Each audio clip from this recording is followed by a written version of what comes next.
Sayajiganj police સ્ટેશનમાં નોંધાયેલ રિક્ષા ચાલકો દ્વારા સામૂહિક બળાત્કાર ગુજરવાની ઘટનામાં નિષ્પક્ષ તપાસ કરવાની માંગ શિવસેના દ્વારા કરવામાં આવી હતી।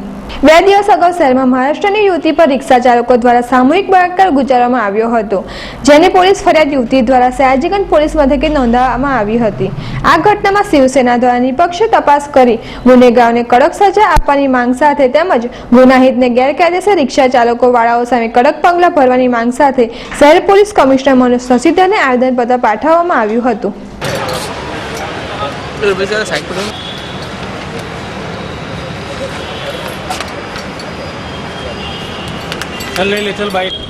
આજે સાહેબ, આજે મેં વડોદરા શિવસેના તરફથી અમે એક વસ્તુ કહેવા માગીએ છીએ કે વડોદરા શહેરનું નામ એક સંસ્કારી નગરી તરીકે અને એક સુરક્ષિત નગરી તરીકે દેશના અમુક નામોમાં આવેલું છે અને થોડું આગવું નામ પણ છે વડોદરાનું।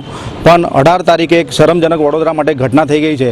એની અંદર સ્ટેશન વિસ્તારમાં એક અબલા સ્ત્રી ઉપર, એક અબલા છોકરી ઉપર અને થોડી મગજથી અસ્થિર છોકરી ઉપર 2 રિક્ષાવાળા એને રિક્ષામાં બેસાડીને લઈ ગયા અને એમને નરાધમોએ એમની ઉપર નવાયાર્ડ વિસ્તારમાં લઈ જઈને એમની ઉપર સદંતર બળાત્કાર કર્યો અને એમનો પછી કેસ આપણે બળાત્કાર તરીકે બહુ ખરાબ હાલતની અંદર સયાજીગંજ પોલીસ વિસ્તારમાં નોંધાયો।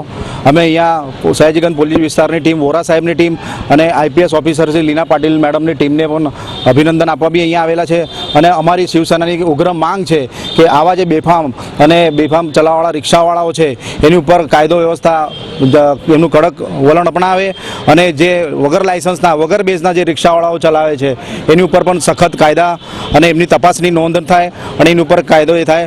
નવાયાર્ડ વિસ્તાર છે, ગોરવા વિસ્તાર છે, તાંદલજા વિસ્તાર છે, માંડવી ન્યાય મંદિર વિસ્તાર છે, આવા વિસ્તારમાં બેફામ રિક્ષાઓ, આડેધડ રિક્ષાઓ ચલાવે છે અને રિક્ષાઓ એકબીજાને ઠોકે છે। અને બીજું એક રિક્ષાવાળાઓની ખાસ છે કે એમની નવી રિક્ષાઓમાં મીટરોની ચેનો તૂટેલી હોય છે। જ્યારે પણ એમની રિક્ષામાં આપણે બેસવામાં આવીએ ત્યારે એમની રિક્ષાની ચેનો તૂટેલી અને ઉચ્ચક રીતે વધારાનું ભાડું જબરજસ્તી અને દાદાગીરી રીતે પેસેન્જરો પાસેથી વસૂલે છે। એની અમારો ઉગ્ર વિરોધ કરે છે અને જો પ્રશાસન અને ટ્રાફિક ખાતું જો આની ઉપર એક્શન નહીં લે તો શિવસેના આની ઉપર ઉગ્ર વિરોધ કરશે અને એક આંદોલન પણ કરશે। હું વડોદરા શિવસેના શહેર ઉપપ્રમુખ યોગેશ વાઘમરે અને અમે વડોદરા શિવસેનાના પદાધિકારીઓ અહીંયા ઉપસ્થિત આ વિષયમાં થયા।